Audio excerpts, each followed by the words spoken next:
hello guys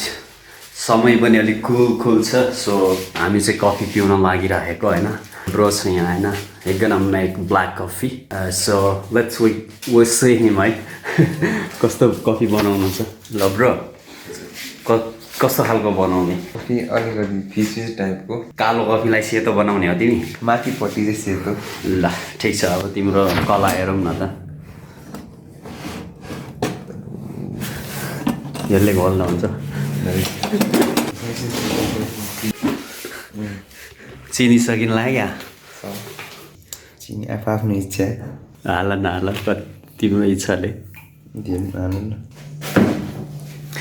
यो चाहिँ coffee बनाउने वेपन है यो चाहिँ कफी बनाउने वेपन ओ एउटा त यस्तो रहेछ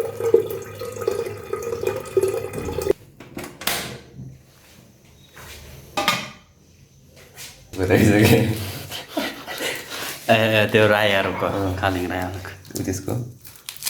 के भन्ने कफी मेकर सबैभन्दा कफी कहाँ फल्छ होला ल तिमीलाई चाहिँ के भयो नेपालमा चाहिँ कहाँ फल्छ होला विश्वमा थाहा भएन नेपालमा चाहिँ इलाम त चियाको भइहाल्यो होइन टेनमा पढ्न नि त्यो म्याप नेपालमा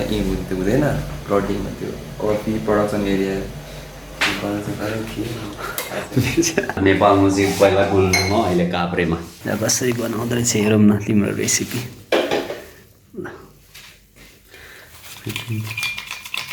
त्यो भाजिसकेछ भाँचे भन्दा नि यत्रो चाहिँ अलिक मुनि भयो भने चाहिँ मजाले हुन्छ बटर पानी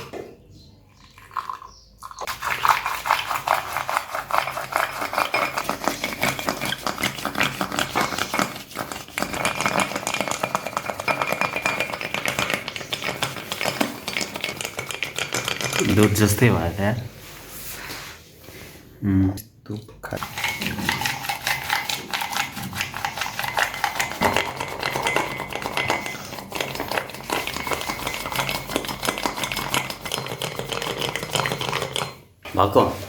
भएको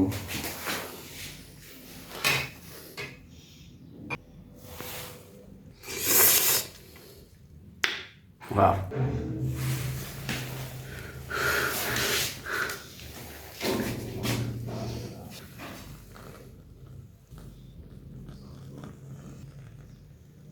यस्तो दामी बनाइदियो है के भन्छ यो ब्ल्याक कफी सो मिठो छ I'm gonna taste है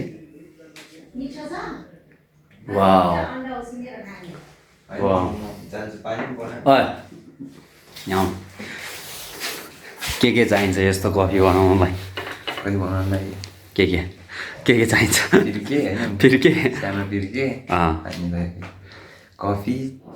तातो पानी अनि चिनी अनि एउटा कप ग्यास नि चाहिन्छ होला नि ल मिठो बनाएछ दामी भयो है तपाईँहरूलाई पनि होइन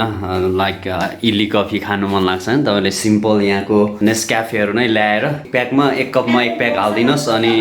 चिनी हाल्नुहोस् अनि यो यस्तो फिर्की चाहिँ हुनु पऱ्यो है तपाईँहरूले इली जस्तै हुन्छ यसले तपाईँको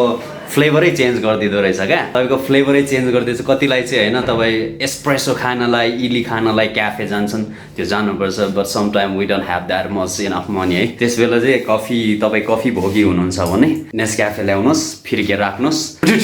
घोल्नुहोस् अनि त्यसपछि यस्तो बन्छ अनि म जस्तै कैसा हे दामी छ